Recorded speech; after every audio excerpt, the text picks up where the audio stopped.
Heyo, and welcome to another episode of the Untitled Podcast, where in this episode I'll be talking to the biggest Aphex Twin and electronic music fan I know, as well as the biggest hater of guitar music, Tubster, aka Jonny. In this episode, we talk about stuff like Aphex Twin, Badlands Chugs, and Breakcore. Hope you enjoy. Okay, that's Audacity. No, that's OBS. Gonna Okay. put the whole fucking podcast on Audacity, and then what you're gonna do is you're gonna pull stretch it to point 0.3, and you're just gonna make the podcast a 5-hour ambient track. Hell Is that the plan here? yeah, that's the entire plan. Anyway, so hello, welcome to yet another episode of the Untitled Podcast, where we talk about electronic music for hours. I'm joking, but uh, so for today's episode, we have quite possibly one of my like favorite TikTok accounts, or like one of my favorite people on TikTok who talks about electronic music and more specifically Aphex Twin for God knows how long, as well as Gotta this go. as well as disliking guitar music. Oh my gosh. Don't Please fuck with that guitar music business. Get that shit out of here. please welcome Jonny, aka Tubster. What's up, Doug? Oh mate, what a fucking introduction. That is awesome. Thank you so much. Hello, I'm Jonny. I speak music on the internet, and I think you covered most of it, man. I'm a big fan of the Aphex Twin, Aphex the Goat. That's all I'm saying on that behalf, maybe. For And real? electronic music is just is where it's at, man. Hmm. Bleeps and bloops.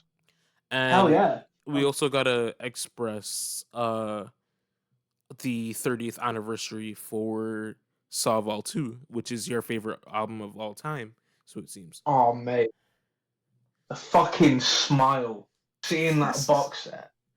Just it was up to my fucking forehead. That's what it is. That's how much joy it gave me just seeing that oak box set, just seeing the announcement. Mm-hmm. It was just brilliant. But Mm-hmm. the problem is 300 quid for 300. that fucking box set. Yeah, 300. That's 300 smackers. Wait, hold You on. know what we have to say to that? You know what I have to say? That's Had to. 300 is I thought it would have been less from what I Had remember. to cop. 300 is actually insane though, but it's understandable why you actually had to buy that though, despite its price. I feel like when it comes to like anything Aphex Twin, hell, anything electronic music, you just have to like hop on. Hell, You you could, gotta branch out. yeah, bro, you gotta you gotta branch out. I feel like if they were selling something like, let's say, uh, a Venetian Snares or Square Pusher album for fucking $150, you would def hop on that. I mean, the square pusher thing is a totally different ordeal because like the pressings of Ultra Visitor, Go Plastic, Mm-hmm. Hard Normal Daddy haven't been repressed in a long time. Yeah. So that means their prices have risen because how much their vinyls have stagnated. So right now, an Ultra Visitor is going for roughly in good condition 300 to 400 quid, which is Mm. just fucking I mean, great album and all. Great album, yeah, great album and all. But it's just like I'm not spending 300 quid on Ultra Visitor. I don't want that fucking Tom Jenks staring in my eyes constantly all the time, looking. You know what I mean? Not fucking having that. I get that. I get that. I feel like there's definitely like, oh yeah, this is a cool album to own and all, but like with the album cover, kind of just makes you like makes you a bit disturbed, you know? It's not disturbing. It's just like you're just getting this stern look from a guy that's got a forehead the size of fucking America. You know what I mean? It's just it's it's an incredible album. I mean, the Mm-hmm. progressions on that album are gorgeous. Tetrasync, Mm-hmm. was it Modular Circle? I don't know. It's been a while since I've listened to All right. I Ultra. wanna before we continue, I just wanna say two things really.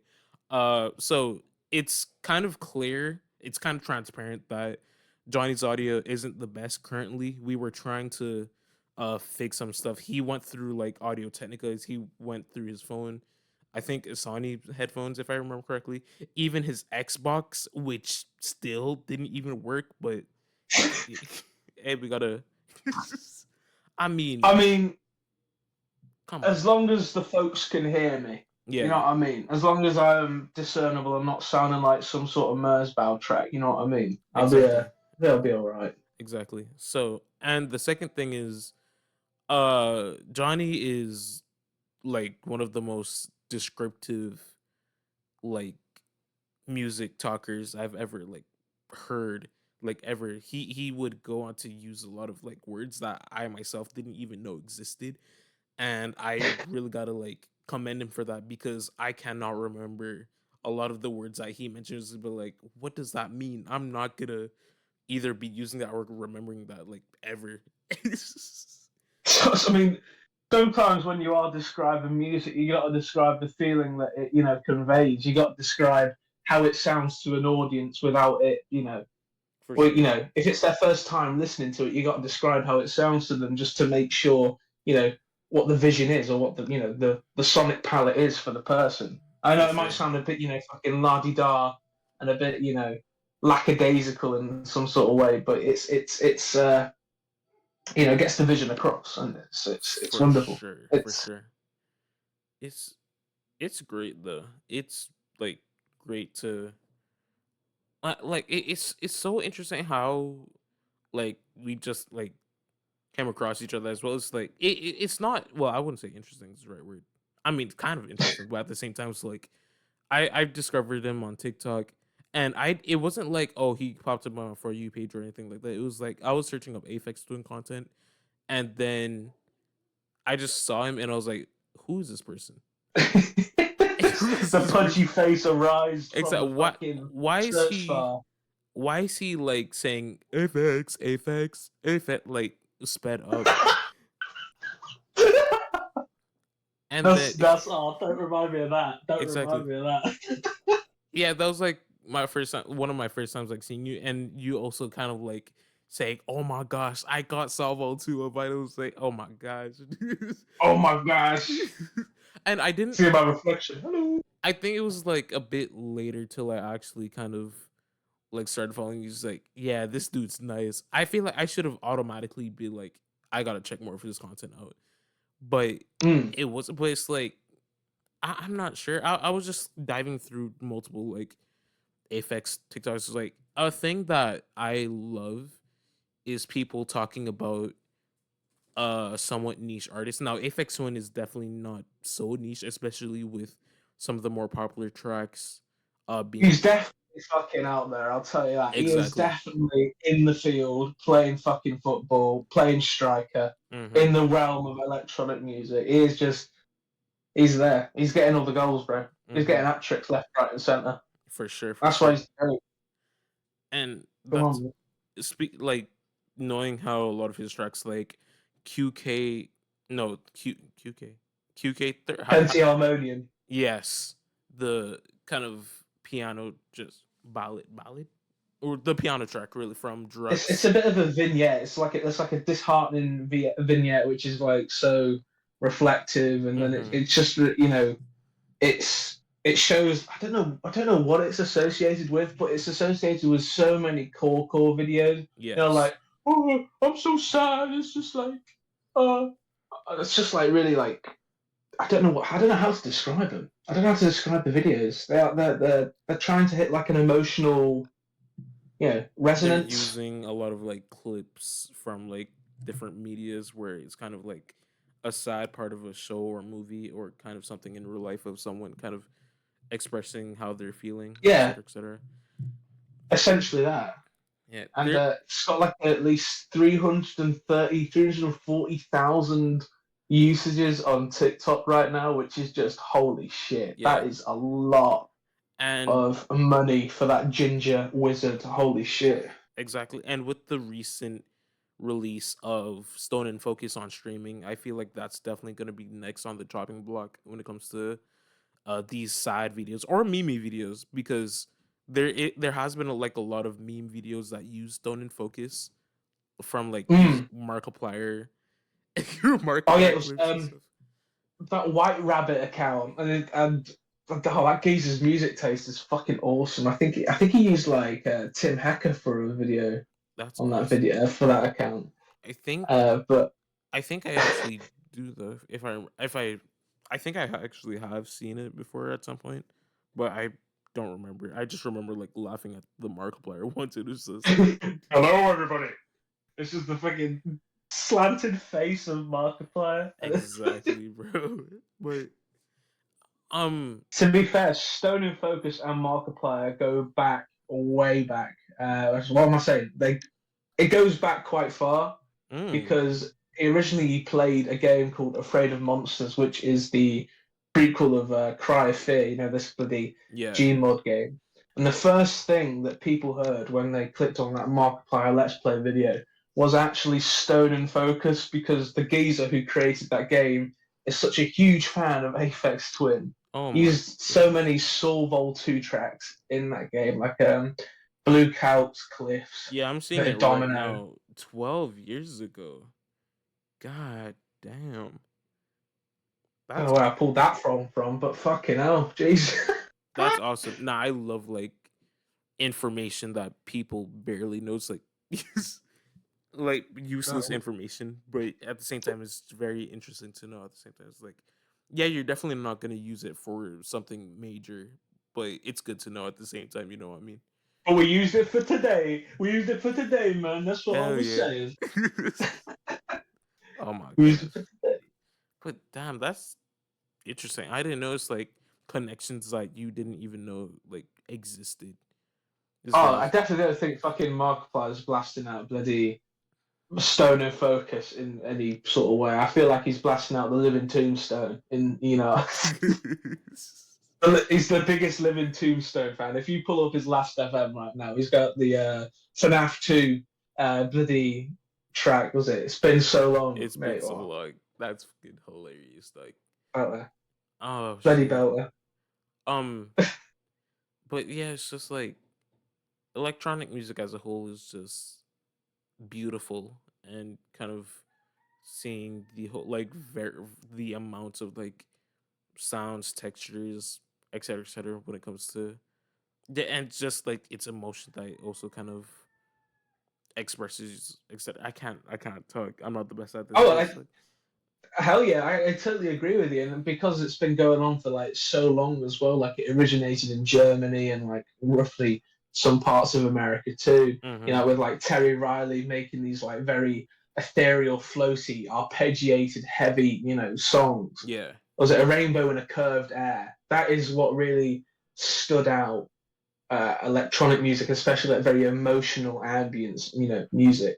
And Mm-hmm. then you've got like rising ambient artists from like the 50s too. Was it Jean-Jacques Perry with I forgot what the album called. It's like Cirque du Soleil. It's like made in '59, but it's very focused on like layered ambient drones, which are you know rather nice, rather lush. From the Um, 50s? but yeah, from like I think it was '57 or '59. This guy was ahead of his time, God Jean-Jacques damn. Perry. That's interesting. And then I know that there's this one early like electronic album that I know you weren't mentioning, but it was like Switched On Bach. oh, Wendy Carlos. Oh, she's such a queen. That shit's awesome. I didn't listen to it personally, but I'm very interested. There's just a lot of like old electronic music that I planned on listening to, but I still haven't reached out to. It was like there's Cluster 1 and 2 as well as Mm. and Cluster one by who? no, I know. Oh, it's Cluster. They're self titles. Oh, right. Yeah, Wow. and I've never there's heard of Cluster. oh shit, that's that's kind of surprising. I'm Damn. sorry. Yeah, they're drone from what I remember. 108 Mics did a whole video on drone and drone metal, and Cluster was mentioned in early in the video. So there's also Kraftwerk, which I know is very popular. I still haven't checked them out yet, Oh, unfortunately. So mate. Kraftwerk are the fucking pioneers. oh my They god, you're are. telling me. God They got damn. that. They did this like first techno set in 1970, and admittedly, it's one of the most awkward videos you watch because it's like these geezers are clapping to the most simplistic. And he's like there going, yeah, man, that's sick. Yeah. And they don't know That's what they're awesome. doing to this fucking techno music because it's just like what is it? Like it's really Kraftwerk, bro. That's awesome, bro. I don't know. It's just like electronic music. Yeah, when it comes to electronic music, I've always just checked out for more modern stuff, not like let's say 2020s or yeah. It's just mainly 2010s. Like a lot of my favorite electronic music came from Flying Lotus. I fucking love Flying Lotus. I feel like he's one of my favorites electronic producers ever. You know, with Fucking peak IDM exactly from America. exactly. It's just Cosmogramma and You're Dead. And also Until the Quiet Comes, which is fucking underrated, has been some of my Not favorite too albums of true. all time. And it's kind of sad. 'Cause I don't see a lot of people talk about Until the Quiet Comes. And that's the thing. I want to make a video on albums that aren't talked about or are just overlooked, underappreciated, underrated, etc., etc. And I definitely have to mention that at some point, as well as other ones, of course. So yeah, hopefully Well, too soon. right. You got to get the word out, don't you, bro? You got to get the word out Exactly, of these fucking awesome albums, which exactly. are fly under the radar. Yeah. Problem is when it comes to like speaking from a scripted, speaking from a script, I suck because it either sounds like I'm just being awkward or I'm on the verge of tears. Oh, bro. Nah, I mean, scripts can be powerful, but sometimes they're not that powerful. Jesus. I mean, It's just how I talk but when I'm reading. It's just how I talk when I'm reading. So as long as you're getting the message across and you're conveying it for in sure. an interesting way, like I seen that vaporwave video you did, Oh and bro, yeah, it was comprehensive, it was in depth, and it got me hooked in, bro. And for its like entire 40-minute runtime, and the guests you got into, you know, to speak about, one of their favorite music genres, hmm it's a great watch, yeah. honestly, man. Shout out Drum. He's gonna be on the podcast at some point. Don't know when he's gonna be on there so for sure though. Yeah, I didn't That talented motherfucker, that exactly, bro. talented geezer. Exactly. He's fucking awesome. I don't know why I don't check out a lot of his music. So I'm definitely gonna check out more. If you haven't checked out his latest album, Antithesis, on streaming, on Bandcamp, wherever you listen to music, pirate it. Don't pirate it. but Don't pirate it. don't No, if it's pirate it. got skull and crossbones on, don't fucking pirate Give it. give him money. I swear to God, give him money. He needs it. He needs it. He's broke. He's on the street. No, it's not. but Give him but that cheddar right now. exactly. Give him that cheddar. But yeah, the vaporwave video, I both loved it, but at the same time hated it. But for many different reasons, I feel like some people can definitely say it's on the surface level when it comes to stuff to talk about. But at the same time, it wasn't mainly like a deep dive into vaporwave. It's not me like going through like underground releases or going through Hmm. releases that people barely talk about. Let's say You Are Already Dead by Phoenix 2772, which I've listened to actually recently, like 2 days ago, or like more recent and more experimental releases like Vectroid's Crash 1 or anything like that. It was Whoa. just yeah, it's just me like, talking about albums I love and I'll try living like this. Fucking amazing album. And I mean, yeah, man. yeah, I try living like this is fucking that's a peak for vaporwave. That for is sure. that is brilliant. Yeah, Sorry, continue. and yeah, no problem. They actually released the album recently. Keith Rankin, he made Transcendence, and they recently released a sequel to that album. I forgot the name of it. I'll probably put it on screen. Probably won't because I'm a lazy dude. So, but it's Nah, a I get it up there. I get it up there. Come on. okay, fine. I'll search for it. I'll search for it. I'll search for it.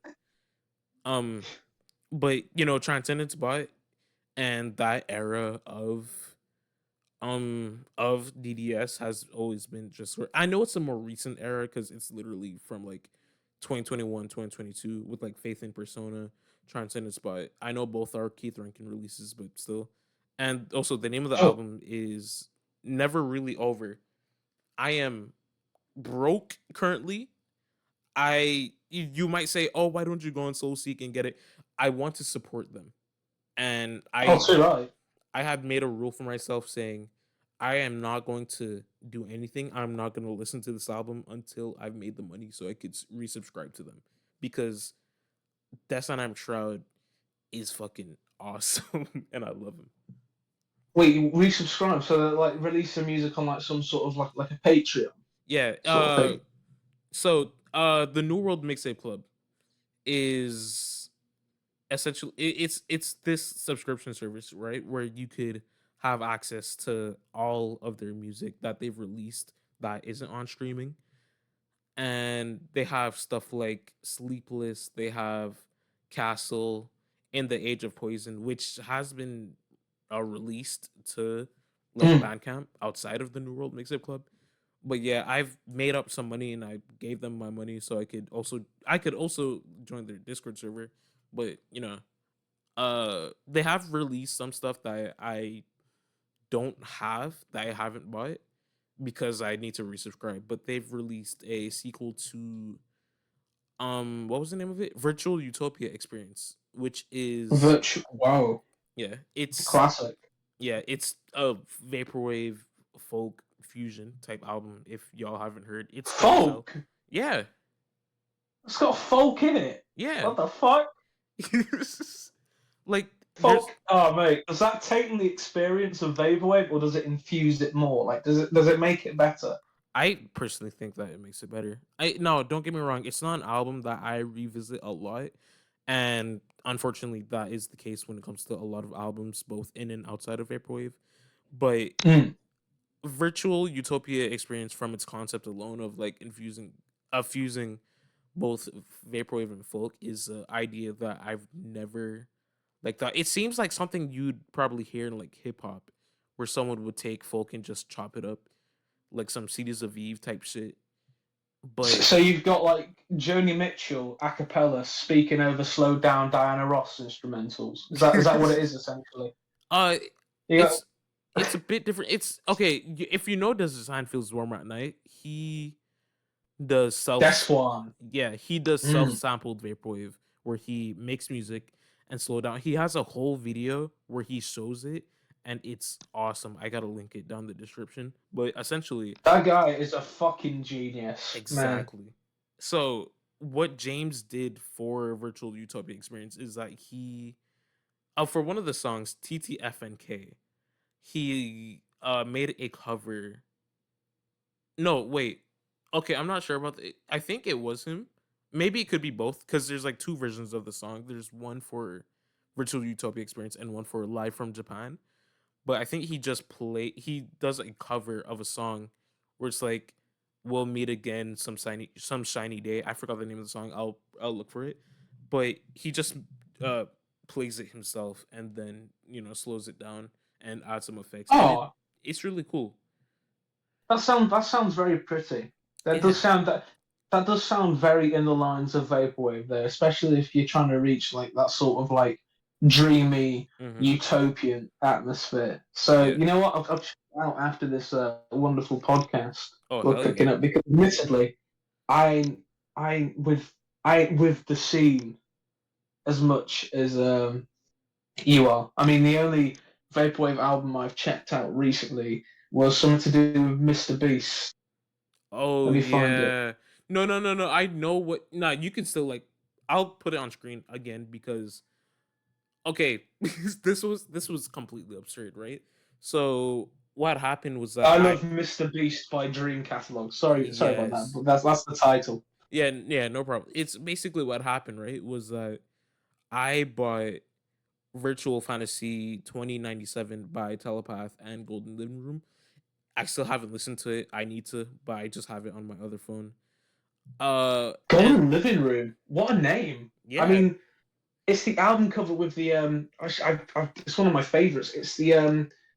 It's got the fucking like bust of a hand holding like a folded, like a swaying piece of paper. in it. I forgot what the album's called, but that album, my lord, Yeah, that's some I excellent need to. vaporwave.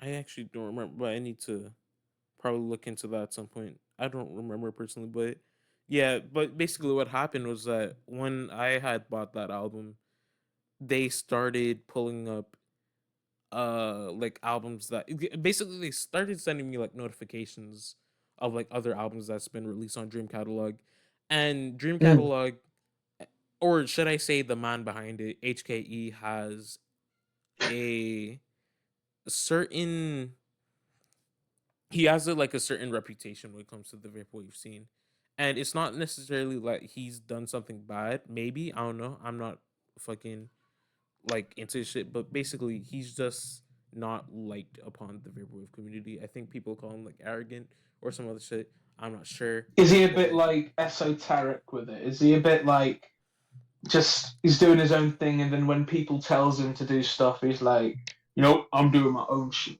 shit like that. probably I've had this conversation on the Christ Discord server, and I definitely need to like look more into it. But what had happened was that he's released a lot of like albums that a lot of people thought were either jokes or just stuff that like he did like White Banshee, which is of course a play on like Blank Banshee. No, there's Blank bench, yeah, yeah. there's Black Banshee and White Banshee, and I don't think that's HKE himself. I think that's another person on the label. Shima, I think that's her name, but essentially it's like weird. It no, some of it is of course like vaporwave, but I think White Banshee specifically is HKE, and he did like this weird like auto tune rap that just sucks. I can't even call it rap, but It's like T-Pain. I'm. It's definitely not. I can't even say auto tune. It's just weird, but that's besides the point. Around the time where I love Mr. Beast like popped up, Jonny had this like meme going on where it was like Krusty Krab anthem by Otwin. Oh, for fuck's sake. Yeah. And he always paired it up with Mr. Beast shirtless. So I was like, yeah, I should definitely show him this album. What a voluptuous photo. Exactly. No, I man's got them love handles on deck. exactly. I didn't listen to it myself. However, I was like, it's Mr. Beast related. How can I not show it to Jonny? I was not expecting you to listen to it whatsoever. Oh, mate, it is considerably, in my eyes, top 10 album of the year. Literally. It Of the is, year? it's blown my head. It's blown my head off, man. Are It's you mind blowing. serious? That's actually It's wow. fucking awesome. The concept is just none other. And Okay, it's Mr. Beast. okay. If you had to do a quick review of it right now, talk about it. Just go. Just go. Um, Gosh. Okay, so I Love Mr. Beast is a very eccentric album colliding with Mr. Beast samples and some rather basic yet very finely produced vaporwave. You've got a lot of shining, shimmering synths going against these rather gnarly monologues of Mr. Beast speaking about, if I want to win a ship for $10,000, shit like that. It's brilliant. It's a great collision of that shit. And there's a great track. Was it the sixth track? Oh mate, one of my favorites. Oh my gosh. Admittedly, I haven't heard it in around 2 months, but it is what it is. It is what it is. Oh my That's how it goes. shit. I'm gonna have to check it out then. If it's that good from Jonny, holy shit. What No, I'd say it's like a fucking 8.5, ain't 8 for vaporwave standards. for vaporwave standards. All right. See, so that reminds me of like it's got to be like a troll album or joke album. It kind of reminds me of Josh Drake by What? it's an actual vaporwave album. It's by I think Millennium Dream Corp, if that's your name. Millennium. Oh, is that the same geezer that's got it's like this 22? You spoke about it in your vaporwave video. It's like a 22-minute album, and it's supposed to be like representing how a mall sounds, but it like in a very surreal, future, something like that. I forgot the album name, very but strange. Fucking. Shit. Are you okay? I from what I remember, I've talked about Palma Mars and Vacant Places. I assume you're Let talking me about pull up. Vacant. Yeah, you need to pull it up. Okay. While he's doing that, I again I there a lot of the albums I'm talking about I have not listened to. I have listened to Virtual Utopia Experience, but this one I have not. This is 30 tracks. This is 1 hour. I do plan on listening to this, but yeah, it's a very like absurd. Because I did skim through. It's absurd like vaporwave album that samples Drake and Josh, and some some of the sample not samples some of the titles here like Game Sphere, Crazy Steve 420, Megan Memory. It's That sounds peculiar as fuck. it If I'm does being honest. I definitely gotta check this out at some point. I don't know. There's just something so like cool about like albums that you think are a joke or looks like a joke, but then it's just like Mm. it's so interesting despite them probably already like joking about it. But it I don't know. I'm definitely gonna check that out at some point. Maybe I'll check it out after. I probably won't. Let's be honest. But at the same time, I really gotta. I'm slacking, as they say, as I say, right? But it's I'm not sure. I really don't know. And the thing is that I if y'all don't know, I'm a Pat Chennington fan, right?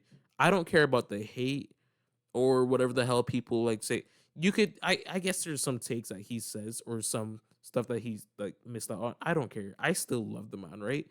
And that's how I discovered the album. Drake, Josh, Drake, and it was like, what the fuck? The most brutal album I've ever heard. It's Don't Machine Girl's fucking Wolf Girl.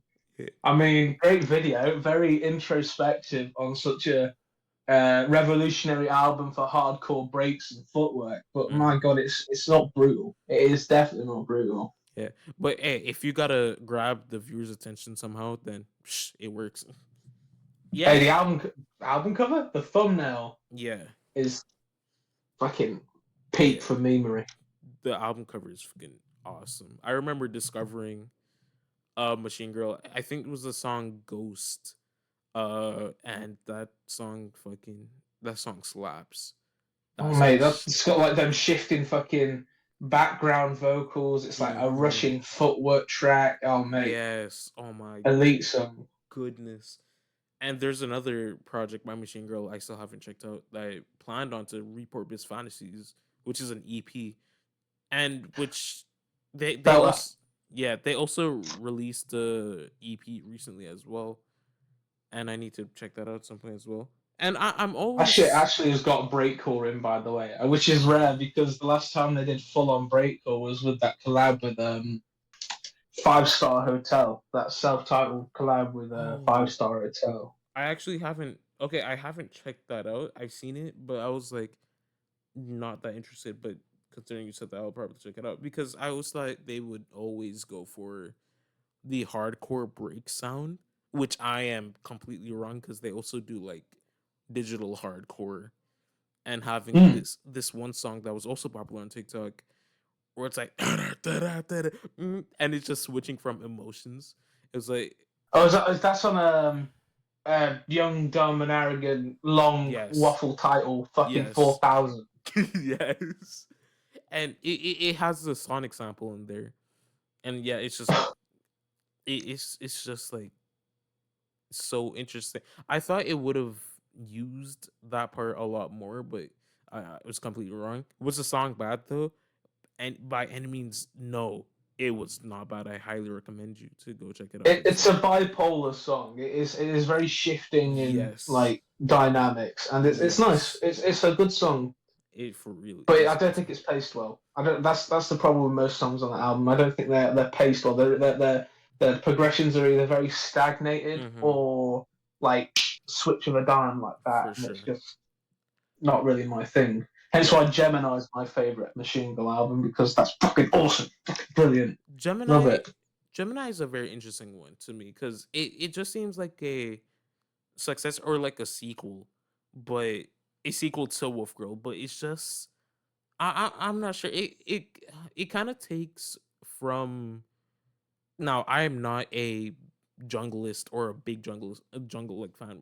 I am interested, and I will dive more. Junglist Master. Yeah, I will dive more into jungle. Don't get me wrong, and we will talk about more jungle in this episode. But it kind of takes a similar style to like early jungle, like Goldie. There was a song called Inner City something, which the song that Ava Boy sampled one time. Inner City Life. Inner City Life. One of Goldie's biggest songs that broke out the scene, vocals by I think the vocals are by April Charlemagne, rest in peace. Rest in peace. What a powerful voice she had. And it's great to hear it being like interpolated and modernized into into modern music as well, especially with that Ava Boy thing. Fucking hell. Yeah, they did a great job. I didn't even know she passed away. Rest in peace. And Ava Boy, like, oh my gosh, that album right there. I forgot the name of it. Cow Gardens. I remember. I just remembered it. Right. That album. Cow Gardens. Yeah, that album is beautiful and also hard hitting. It samples Drake, and it's not. Drake finally sounding good. Exactly. It's a amazing ass. It samples Wolves by Kanye West. It samples like a few songs that I think Cyber was an artist that they sampled, and it just fuses like jungle, hardcore breaks, footwork, and it is just awesome. I need to listen to it again. Everboy is bloody awesome. I've only heard 2 albums from them. I haven't really deep dived into their old albums, but it's Juk Till I Die and Beef. Those 2 are their standouts. I think. Yeah. I need to dive into those albums, but I know that both, if not Beef, is very long, if I remember correctly. But I also remember I think it's an hour and 40, hour and 30. Hour and 40, I would think. Yeah. I mean, it's definitely doable. It's not like a 2-hour plus album, so yeah. But I definitely gotta check those out at some point. Because Ava Boy. And I feel like Beef itself is so well progressed. It is so it utilizes so many genres so well, and it's spaced out. It doesn't get boring at all. Sure. Which is the best thing about Ava Boy's music. I feel like you should check out was it? I feel like let me figure it out. Let me find it. They did something on their own like name, Milo. Oh yeah. Oh yeah, Mia. It's Maya. Well, that's how I pronounce it. I'm British. Okay. I mean, don't get anything from me because I'm fucking British. But they're self-titled on Milo, and it's got like a bunch of hip hop in there, a bunch of rap, but it's still got that very well-produced, crusty breakbeat action with lush, like twinkling synths and all that. It's belting. I recommend that. Yeah, I'm low-key I'm not British or like British in the sense where it's like my accent. However, I am territory. Like, I'm from the Cayman Islands, and the British owns us. So yeah, the municipality of Britain. So basically, me and Jonny are related. That's all I'm gonna say. Fucking ancestors go back for like fucking 1890 or something like that. Exactly. I don't know, but I love the Cayman Islands. I love their flag. I love their flag. We gotta meet sometime. I hope maybe if we go to the Britland. I'm so sorry. The Britlands. The Britland. Yeah, the Britlands. If it's possible, we definitely gotta like meet up with each other or something, because fucking we could waffle all day and night. Oh legit, bro. Oh legit. Yeah. Simple as. But especially on the beach on the Cayman Islands. I don't have a fucking pint with that. Jesus. Yeah, bro. All the glass. I could definitely criticize Cayman sometimes, but Cayman at the end of the day, it's awesome. Kind of. I'm too right. I mean, I have a look at them, like those crystal blue vista like views and like waters. My lord. For sure. Stunning spot. Yeah, the people here is a different story, but we're not going to get into that. Anyways. Oh no, not at all. That's on your end. All right. Yeah, Maya, Milo. Ava Boy. Shit. Um, Milo. Brandon. Oh yeah, they used to go by Brandon, but that was it. Just like transition. I feel like they did transition. Yes. Yeah. Yeah. Shout out again. Once again, shout out LGBTQ artists. I'll big That's up trans rights. You know what I mean? I'm saying. I'm Happy saying. Pride. Um. All for that shit. I kind of want to talk about noise music. I think this just popped up out of nowhere because Sure. I don't have like a list of things to talk about. I said I was, but I don't. But this just popped up out of nowhere, right? So Sutcliffe Yogan is Oh, something what that name? yeah, you talked about them on TikTok and you kind of said how there's like no, you said it was a British equivalent of another album, a GR by Deathpile. Yes. Yeah, it's Yes. We Spit on Their Graves is the album, yeah, 1984, right after the arrest of Peter Sutcliffe, a demented, disgusting killer of, was it, I think it's like 13 women. yeah, And then it's fucked up, fucked it really up. is 9 fucking hours of just this unrelenting, piercing, Mm. disgusting noise with it's just I don't know what the morality is behind that because it was just after a year after he'd done all these killings, and it's just I don't know if this was a point you know Sutcliffe Yugan were trying to get across, Mm-hmm. or was it just them being edgy? Yeah, it could be either one because there's like a lot of people who would kind of do albums that's based off some of the most horrendous things in history and just kind of use it as like an art piece more than a edgy type of joke type shit. And Mm. it's really it's interesting to a degree, right? But I also kind of just want to talk about 9 hours of power electronics or noise is just like what the fuck. I can't I listen. mean, I'm not a noise enjoyer. I am interested, don't get me wrong, but the closest to noise I've listened to had to be wasn't it Ground Zero? But I forgot the name of the album though. oh, it's the sampler, it's the sampling album. The arm is on the album cover. It's I forgot what it's called too. Ground Fuck. It's a great album though. Like proper in your face plunderphonics. It's rather Wait, okay. hard to digest. No, I'm not talking. Wait, Yeah. is it? Are both could be Plunderphonics? I'm not sure. Ground Zero. Shit.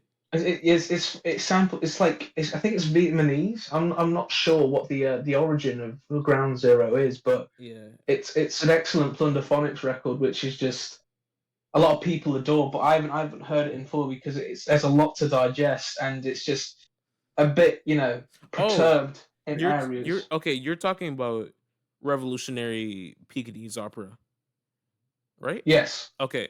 I and am. Ground Zero. I'm talking about a different one, a completely different one. It's. I'm looking at RYM right now because I really don't remember the name of it. Might Consume as Red. well, bro. Might as Consume well. Red. Consume Red. Oh Lord. Consume Red is Consume Red. a very interesting album. It's patient. It's patient, and there's very a lot of glimpses of what is going to happen. It's like Flood by Boris, where you could Oh yeah. like you could tell like stuff is about to happen. Like the first track alone, with its peaceful and just delayed and out of sync guitars, and then it has these thundering like booming sounds coming in. It's like yeah, you're in for it, you're in for it, all right. And then track two plays and it's just beautiful all the way, that guitar solo. But that's Flood though. This album is far from beautiful, or at least in a traditional sense. It's harrowing, and I don't even use that word. It's harrowing, it's fucking abrasive, and later it goes into this explosion filled with noise, rock, a tiny bit of jazz I could hear in my personal experience A of it. bit of jazz. Yes, it's wow, dude. Yeah, experimental rock, drone noise, rock noise, turntable music, turntable music, which Where the isn't. fuck's that from? Turntable music. Yeah, it's not surprising because there has been a performance I've seen from Otomo Yoshihide where he had turntables and were completely. It's almost like he was destroying them, right? So what happens was that he had like an actual like vinyls, but there was also like one of the uh I don't have a turntable. The needle, one of the needles been like Hmm. replaced with this like spring, almost like a contact mic type thing. But he also had a symbol that he had on there, and basically he was just like playing around with it. And I think there was a point where he just picked up the turntable and just like hit it on the table that it was on. It was Fucking hell. So the needle's proper bouncing around, doing yes, damage to this record. yes, Proper causing mayhem. You know what I yes, mean? yeah. Because like Jesus. of course, the turntable is already like an instrument, DJs and stuff like that, right? But he's using it in a very different way. Because like DJs kind of use it in a way, kind of like sampling music, kind of, but more so mashing up music. But with his Yeah, now,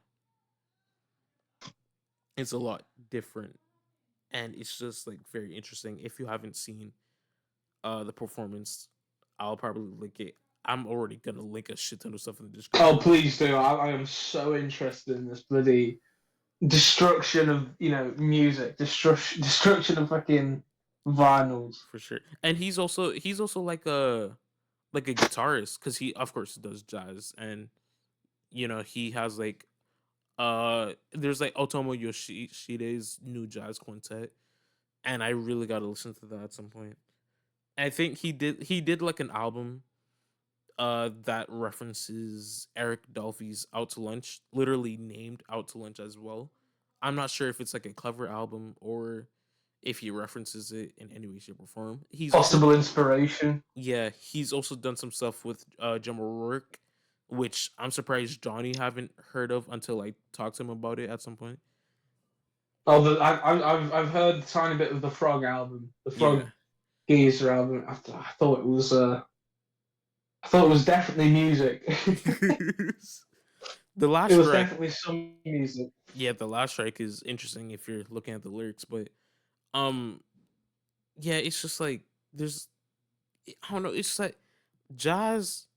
I like how we're just like transitioning. We're gonna come back to power electronics or like noise music, right? Because I completely forgot we're supposed to talk about that. It's very free flow, man. I respect this sort of like, you know, this way of doing it because it's just like you're testing each other. Yeah, Because it's like, oh, you gotta be on the spot with this genre. You gotta be on the spot with that genre. You gotta be, yeah, you gotta know if you know your shit about that. I mean, yeah. it's Just good. transitioning and then coming back for full circle. There was a thing that I wanted to come back from you, but I completely forgot. So when I'm looking back at the recording, I'll be like, "Oh fuck, maybe next time." Oh shit, but yeah, Otomo Yoshihide is a very interesting like figure when it comes to like music. Again, I haven't listened to solo records. I haven't listened to a shit ton of his music. I do plan on it. Oh, yeah, this guy, this bloody Otomo Yoshide, Yeah. this guy is notorious for making the worst fucking electronic music album ever. Which one? Because it's just there's this genre that's mainly known in Japan Onkyo? where it's just onkyo. There you go, Yeah.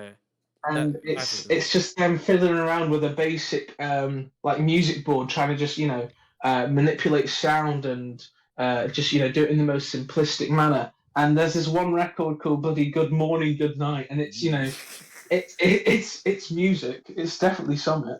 Yeah, I saw that and I was like, what the fuck? I didn't listen to it. Oh, well, I skimmed through it. Of course I did, right?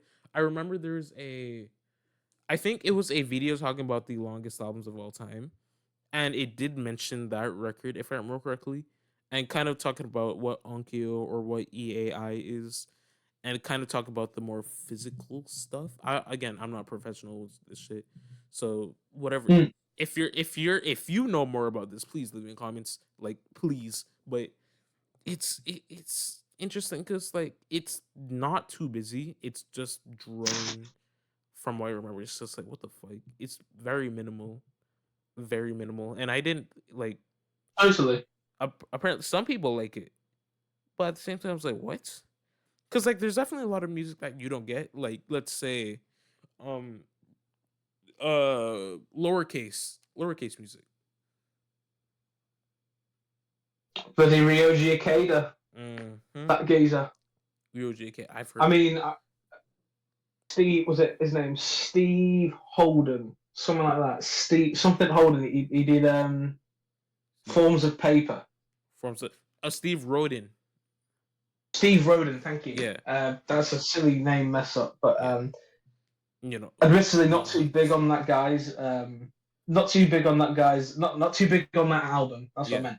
He's got this album called Forms of Ice, forms of and it's just the most like fuzzy, emotional sampling. Sample loops, tape music. It is just it's so it's how you'd imagine like a distant blizzard looks like. You know what I mean? It's like, mm-hmm. oh, we're safe over here, but there's this bloody town over there that's just been hit with like a blizzard. It's very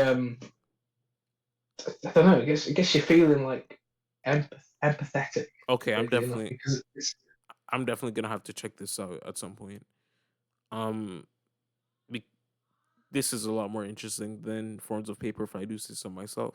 Not to say that Forms of Stars of Ice. Yeah, Stars of Ice. Not to say There you go. that Forms of Paper is a bad album. Again, I haven't listened to it, but it's very like minimal. It's like it's I don't know. I just don't get it. And of course, I don't get noise music, or should I say harsh noise specifically. I get more stuff like, let's say, Yellow Swans in a way, or Oh, yeah, Yellow Swans, shout or out Gunnison. yeah, Yellow Swans and the Tim Hecker album. Well, there's multiple Tim Hecker albums that uses noise, but I'm specifically talking about Mirages and Rave Death and Harmony and Ultraviolet. Actually, And a they tad bit of Virgins. A yeah tad bit of Virgins. they use like a lot of noise and like rough textures, but they use it in a way that's definitely a lot more pleasing, a lot more calming to some, also disturbing, and it's Mm. just bloody. I don't say bloody, but brilliant, brilliant. It's fucking awesome. Bloody brilliant. Exactly. It's just like, yeah, I need to fuck. I don't listen to ambient music a lot, man, and I need to. I need to, but it's just like from a casual perspective, I'm always gonna listen to like rap or Oh yeah. sometimes vaporwave, and I love vaporwave. By the same time, I don't listen to a lot of vaporwave from a casual point. But there is not to say, oh, vaporwave I can't listen to casually. I can. There's like Floral Shop, there's fucking Chuck Person's Echo Jams, but when it comes to like something like Broken Transmission, however, which I will get into a bit because of something. I'll come back to that, but it's just like so different. There's also future funk, but I don't listen to a lot of future funk. But I totally see what you're getting from Broken Transmission because a lot of those albums which are there, mhm. which are known in that realm, like Infinite, was it Infrac, Infrac, Infinity And Frequencies, yeah, Infinity Frequencies. Yeah, he made like a trilogy, the computer trilogy, the which Death, yeah, yeah, the computer Computer Death Death, trilogy. Decay, and Afterlife, and it's good. And I need to revisit all three of them, right? Because I was tired around the time listening to them. But I'm not saying that they were bad by any means. They were definitely good. But it's it's from like a perspective, it's like I'm not gonna sit down and listen to commercial music or just like fucking radio recordings, but it's good from like a conceptual standpoint and just from like a whole experience. It's like a movie, right? And it's just like weird. And I think the last track off of Computer Death, which had like a vocal sample, was very interesting as well. I oh my gosh, I need to do better. I need to do better, like, but I would for No, sure. it's alright, man. I need to listen to. I will for sure listen to a lot more Christ than I do with Broken Transmission for sure. And Christ, what an absolute geezer. What yeah, a total fucking legend. I love Deep Dark Trench and I love his new record, absolutely. WWW. Oh yeah, for My sure. God. He samples like Jay Dilla. He samples James Blake. He samples fucking. Oh my gosh, that's just a great album. He's got such a great ear for He samples. yes he himself did Broken Transmission. Oh shit, He he did it on the YouTube yes, sampling that's so interesting, bro. alias. Because you would never expect someone to. Oh my gosh, how do okay? Okay. He oh my I don't know how he because like YouTube has the number bar where you just like press on one, press on two, press on three, and it goes to a specific point of the video. I'd never Mm. like I'm not saying he was the first, but at the same time looking at it, he seems like he was the first, right? Because you'd never think, oh, someone could uh do music or specifically vaporwave and but use the number bar on the fucking YouTube thing. It's like what the fuck. And It's there's been a Instagram video where someone did something similar, but it was less Broken Transmission and more just actual Planet hip Footage. hop. Yes, Aye. they did. I have it. I should have it saved on my fucking Instagram. But basically, they played a drum beat in the back in another tab, and had another song where they just chopped it using the number wire as well as the arrows, and it was like that's cool as shit. That is cool as shit. Why haven't niggas done that like now? Like that shit's awesome. I mean, if you just gotta have a great ear, haven't you? You got to know Yes. the songs, and you gotta you know have a great ear. Yeah. Great But have a but what the fuck am I on about?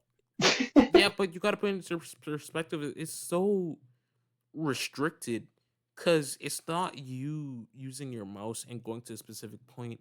You're specifically using the numbers and the arrow keys, and it's like, what the fuck? That shit's awesome. That shit is awesome. Dilla would be proud. Dilla Dilla would would. be proud of such a simple mechanism being utilized in in such possibly heavy beats and lush beats. You know what I Yes. mean? If Dilla was around to this day and he was experimenting, he would have definitely used YouTube like that. It's so. Oh my gosh, bro. It, oh my gosh. Wait. Shit. What guy? Okay, I'm just gonna rewind back. We're gonna come back to vaporwave in just a bit, of course, because I'm gonna talk about shit ton vaporwave here. So, um, Oh, of course. so so Cliff, you're good. God damn it, noise music. So go out of nowhere, reprising. He's Sutcliffe Wiggins coming out of nowhere. He's Yeah, the fucking Randy Orton Slytherin wait, drop go, bomb. wait. But What the fuck? yeah, it's just like noise. Okay, noise music as a whole. Um, I get it at points, but that's mainly when people are using it as elements as opposed to using it in a whole album. When people use it in a whole album, like Pulse Demon, notorious for being the harsh noise album. Endlessly fucking. It's like what the wait, what the hell is going on? Where am I? There is in the fucking miasma of just pure ear-scathing noise. There are Mhm. some like tidbits of melodies in there which are just relied on this. Hence the title's name, Pulse Demon. Yeah, The album's relying on a lot of pulses, yeah, and you got the like. There's a lot of that shit. It's kind of like rave type thing. if Gabba was overdosing on fentanyl. That's what I'm thinking. That Bro, shit's it's Gabba in that fence stance. That's what I'm saying. that shit's Um, awesome, bro. I shouldn't have just gonna could be fucked up, Oh my but you know god. what I mean. Yeah. It's but there's the track on there. It's like Ultramarine Blues. It's 24 minutes long roughly, Oh and it's man. just like it's brilliant. I feel like that's Paul Steeman is very entry level Mersbo, Mm-hmm. and I don't mind it. Again, it's grating on the ears. That's what it's supposed to be.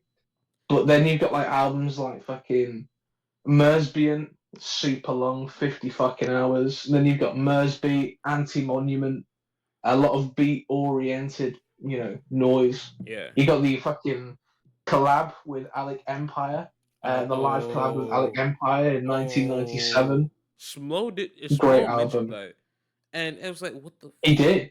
Yeah, it's like white, like breakcore noise. Now, of course, that has been done.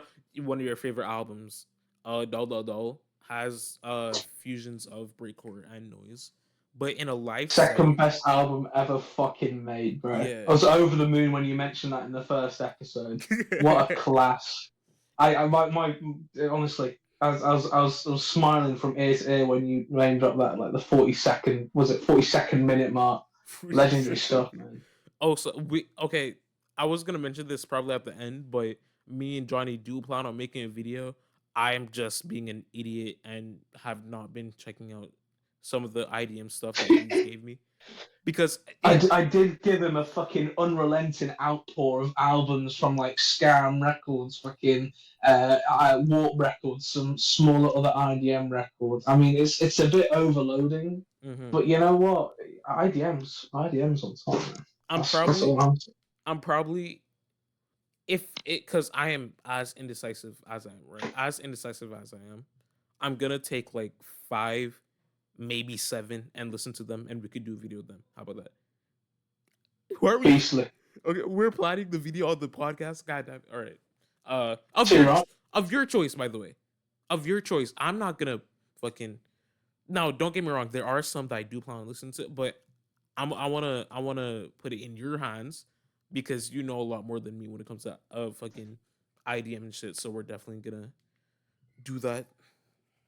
Sure. Yeah, but besides that, though, fucking. I'll definitely handpick a couple because there's some there which haven't really left a mark as much as others. You know what I mean? But they're still fucking good. Okay, yeah, that's understandable. But yeah, it's dull, fucking brutal. And I'm gonna get to that after I mention this. But like, there's also power noise that people like Dream Crusher has kind of done. He's like a black gay noise artist. Oh yeah, that geezer used to follow me on Instagram on the second account. Oh, that's I don't know awesome. what happened. I just feel like he kind of didn't want to see any more fucking Aphex Twin on his feed. But you know what? His tunes or their tunes. I'm so sorry if I do get that wrong. Oh yeah, Their tunes are just bloody. They're in your face. They are so fucking loud. They peak your speakers like none other. Yeah, It's just there's awesome. this track of Another Country. I think this is the first track that samples like a blues, I think jazz song, and it just turns it up like over to 1,000. And it's like, what the fuck? It's not like it because like power noises is essentially noise music, but with actual like rhythm and like how's all that. And it's like, wow. If I were to like a noise track, it would probably be that track off Another Country. Cause like holy shit. And there's also like punk that they've done as well. Punk. No, they're really good at punk. Yeah. If they could make such a overbearing sonic soundscape that they did on like their main album. Let me pull it up because I am not good with names. Incinerator. Incinerator, yeah. I bet their punk sound is just so raw, so fucking teeth gritting. You know what I mean? It's just like it makes you want to fucking lamp a random person on the street. You know what I mean? Yeah, there's been times where it's like, ooh, I wanna listen to it. But it's just like, oh no. But when I actually press play, it's like, I don't want to listen to it. I don't want to listen to it. I don't want to listen to it. It's so fucking. A lot of their stuff reminds me of. Oh, sorry for interrupting, but a lot of their stuff reminds me of this main album. I cannot say the title because it is a word that I can't say, but it's by a geezer called Pink Saifu. I feel like you have to look into it because it's Pink Sifu. It's hefty. Pink Sifu, yeah. Are you talking? Wait, was it Negro? Yeah, that's the one. That's it's one of my favorites, man. I can't say it at all, but it's fucking the album is itself is so like full of anger and it vents so much fucking Mm-hmm. just like I wouldn't say evilness, but like anger against something, and it's just like Yeah, cause it's empowering. I okay, feel like cause Pink Sifu, right? Another artist who I haven't tried yet. I do plan on getting to his music. I'm saying this a lot in the podcast, but I will get into Pink Sifu at some point. But with Negro, it makes sense considering that this album was during 2020, and during 2020 was, of course, like very political and very yes, very was I want what was it is it motivation not motivational just like a very very political and very mm-hmm.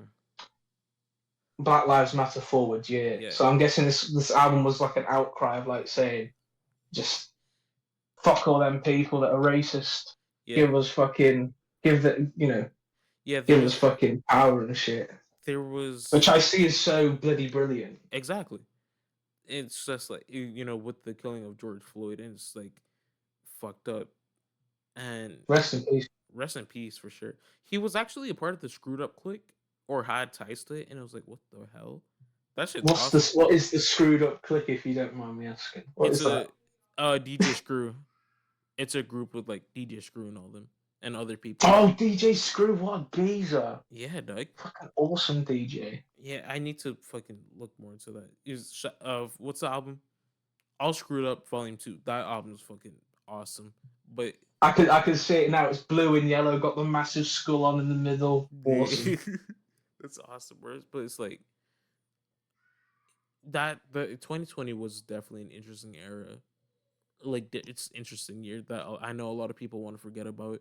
COVID, Black Lives Matter yet again, considering the amount of times, everyone who looks Oh, like black people has been killed and shit. So I feel like that year is what people made come. What made people come to their terms that damn these mm, police officers shouldn't be killing innocent people of color. You know what I mean? oh yeah, for sure. Oh, why are we going all so political now? This Exactly. is supposed to be about music. We're not talking about politics. But seriously, the The rest of politics the fucking suck. yeah, but Get that shit out of here. but Negro, uh, you know, What? Oh shit! Yo, it's still about Pink Cypher. Sorry. like I'm black. Don't worry. Don't worry. Don't worry. but All right, bless, okay. bless. So Negro fuses a lot of like hip hop and punk and noise in this very fucked up way, and I think there is this like because again skimming through it, there was one where it's like, "Ah, people gonna take our shit," and it was like, "What the fuck? Holy shit!"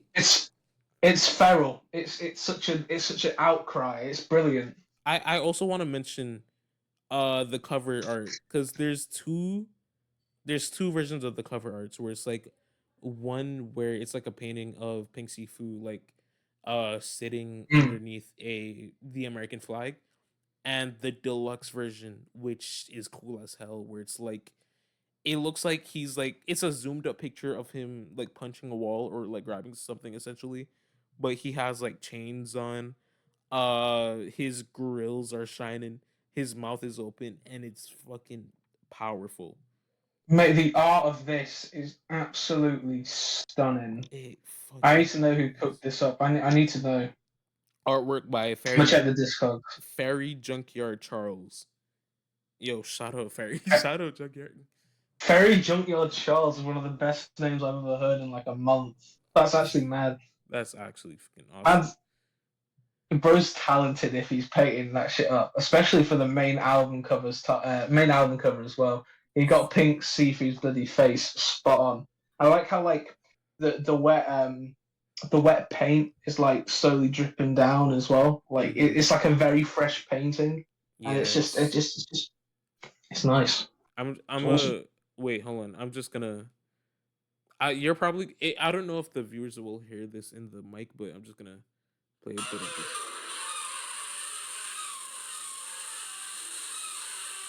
Oh hell yeah!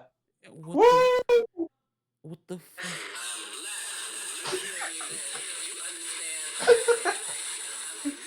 Woo, yeah. Oh, this is banging, mate.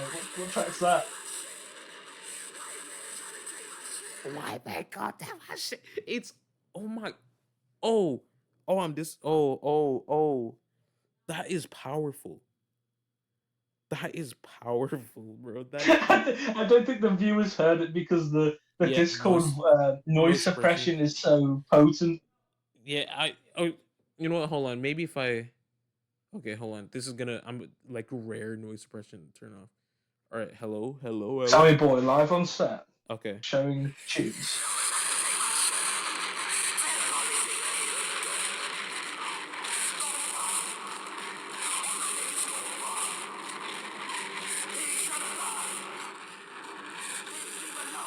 Wow. Sounds like a portal to the underworld. But in respect. I I'm just so like I if I had to make a list of albums I'm scared of getting into, because like I kind of do have that, you know, Post Demon being one of them. That's the point. The Negro, Negro. At the same time, oh my gosh, I'm not. I don't know. I mean, it's intense. It It is is, in your face. but it's awesome. But it's awesome at the same time, It though. is awesome. Oh my They gosh. got a collab. Dream Crusher and Pink Seafood Oh got a yeah. collab right now. Oh yeah. See, I'm also in this server. I don't know if they're gonna watch it. I don't even know if I'm gonna send it, but you know, they people always kind of talk about how I'd never, you know, listen to the stuff that they recommend. Which you know what, I understand. You know, they're shooting shots at me, and I'm taking them straight to the heart, right? Hey, sometimes it's got to take time to digest an album and fully get into it. You know what I mean? This is like we're speaking of like 60 minutes to like an hour 30th media. You know what I mean? Mm-hmm. No matter how it's going to be, and no matter how long it's going to be, you still got to digest it and Mm-hmm. still got to understand it in like a decent time period. So it's got to take time to kick in. You know what I mean? For sure, for sure. It's just like oh shit, and like revisiting stuff is always such like a hassle to me because I'm always forever trying to listen to new stuff, and it's like Mm. I need to like revisit a lot of albums, right? But whenever I do listen to stuff like in full for the first time, I'm still gonna try my best, even if I am distracted. I'm still gonna try my best to kind of give it the attention it needs. You know what I mean? I'm always like rewinding to specific parts, like, oh wait, let me listen to that again, etc., etc. So, and Mm. with an album like Negro, that is for sure like gonna take your attention like straight away with how intense it is. That's gonna need like full on focus. That album. Exactly. It's gonna need like full on laser. Like you're gonna need like fucking eyes like a hawk on that album because it's just so you know Yeah. the Dame Drops video. You know when you eat a burger and you can eat while you chew while you still talk. Well, this burger, all you hear is shit like that. You know what I mean? That's awesome. Your references are freaking awesome. I'm not gonna lie. Nah, bro. Just a big fan of old YouTube. That's freaking awesome. You also did you make mention to what's his name? He always Badlands Chugs. Badlands Chugs. Oh Oh my my goat. let's go. Shout out Badlands What Chugs. a fucking inspiration. That's freaking awesome, bro. He's a cool On dude. my Instagram, I do chug voluminous amounts of liquid. For Um, sure. I try and get a pint down at least 4 seconds and a liter roughly 8 or 10 seconds, Mm-hmm. which is roughly for the American viewers like a pint is 8 ounces and a liter is 32. So I feel. I mean, I don't know. Metric system, bro. Metric system. Um, so yeah, that's what I do. And Badlands Chugs has always been an inspiration for me for that shit, as well as him making belting tunes, bro. Fucking every time he'd go to like an eating competition, he'd accompany it with an album. So he'd make a fucking album about eating hot dogs, about the venue, about being the best eating competitor in the shit. And there's this one album. Let me link it over. All right, which is actually rather fucking. It's awesome. Like no shit, it's actually really sick. oh my gosh. Badlands Booker, my guy. It's If I called Surf and Stillwell too. if I I feel like do you'd fuck with this album. if I do play music in this episode, I will make sure to play a song off this album. Even if I don't listen to it, I'm definitely gonna play the song. Surf and Stillwell. Bodhisattva is my favorite. What live on Colony Island, Bodhisattva, Eater's Dream, Bus of Champions. I seen on TV. That's fucking awesome. That's So awesome. that's the thing about uh, Badlands Chugs. He's modest in every other competition other than eating and drinking quick. Like a broken flex on fucking chowing down 60, 50 hot dogs on an album, but another is like, oh yeah, I got a regular ass watch. I don't have no fucking Rolex on my wrist. You know what I mean? He's like that sort of guy. You know what I mean? I walk to work, shit like that, but when I'm down to eating hot dogs, I'm the fucking champ. That's fucking awesome. Like, yeah, he's such a wholesome dude as well. I remember Oh, like too right. like seeing so like he would chug. I think there's like this like big ass wine glass he has where he would like pour like multiple Gatorades in them. It's just his drinks. It's like, A comedically large wine glass. exactly. That shit's awesome though. We need you on the show, Badlands. We need like tips and tricks. You need his son on his show, OK Hip Hop, because he has been doing beats for like his background music and beats for him in general since the start, since he was like a child. So you know you got to get his son on OK Hip Hop. Okay, hip hop. I'll definitely check them out. Oh shit. I want to see if I'm still the king of listeners. Oh, I'm not. Fuck. Oh. Oh. I was at 257 listeners with Badlands Bucker. And some geese with 550s took me over on Last FM. You know what? Damn you. Damn you, brother. Competitive music listening. This fucking awesome. Gotta get them Scrabbles up, my boy. Gotta get them Scrabbles up. Gotta be there for the Scrabbles, man. Gotta be listening for the fucking numbers. Shit. All right, but Bullshit. yeah, that's fucking awesome. We need like Badlands, Chugs, and fucking Death Grips to collab. Fucking hell, man. I be eating hot dogs. Shit like that.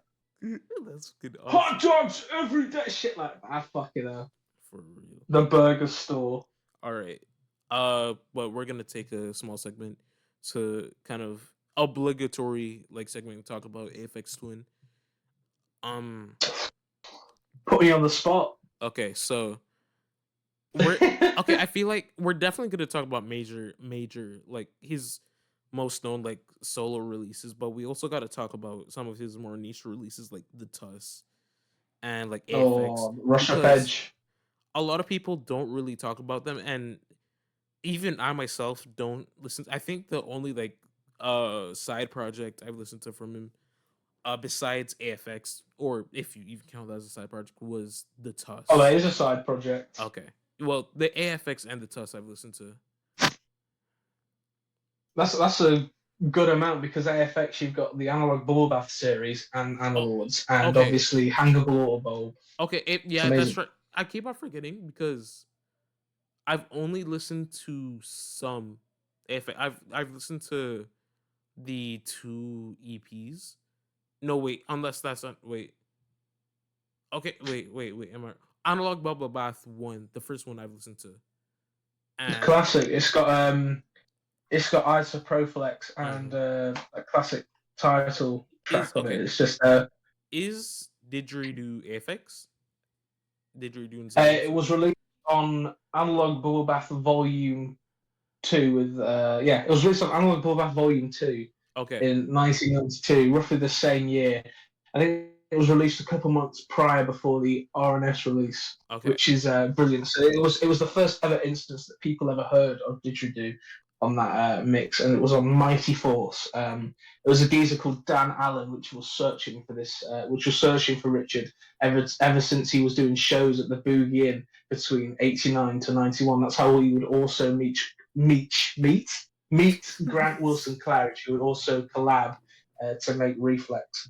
Okay. And Richard would also sign to Mighty Force Records under the intoxication of acid, and that's how he would join. So he just signed any contract that was in his face at that time, and then you Okay. drop music underneath it. Sorry for the waffle there, but there you No, go. no, That's the sort of whole it's monologue there. it's fine. It's fine. Waffle all you want. Like this podcast is straight waffling, but it's like actually he no doubt he's very prolific. Oh, just fucking shit ton of amounts of like projects underneath his belt from Aphex Twin from other names. It's like AFX. I always thought he had at least like one or two projects alone. He has multiple like sequels in the Analog Bubble Bath series, and I was like, what? And Yeah, man. there's also like Analord as well, and it's basically like comprised of like short EPs.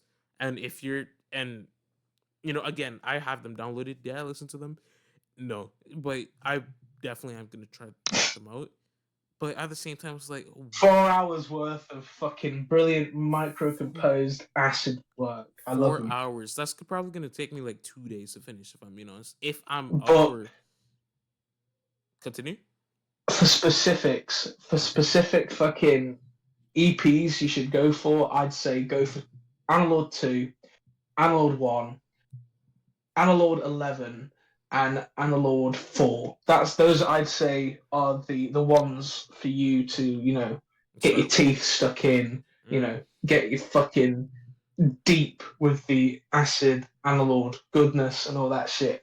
Hell yeah. Especially Analog 2, that's my personal favorite. Or Analog 8 too. Analog 8 is a good one because it's got pwsteel.lynch, something named after a fucking virus. It samples the same hi-hat loop from the Chemical Brothers, It Doesn't Matter.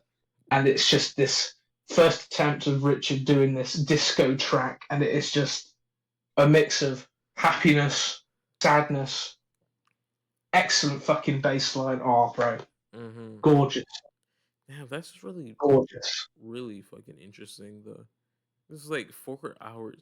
And there is what is it, Chosen Lords? The Chosen Lords. Yeah. But some of those track picks there are, I wouldn't say they're really inclusive because it doesn't have Fontacid on, which is this 10-minute juggernaut track off Analog 2. Okay. And it's like his first attempt of like slower down Detroit techno business. It's just it's a brilliant track. Damn. Yeah, I need to fucking, because it's been a while since I've checked out the last like Aphex Twin album I've listened to, or project as a whole, was his most recent, which came out last year. Was it a Black Box Life Recorder 21F with In a Room 7F 760? Yeah, it was a good one.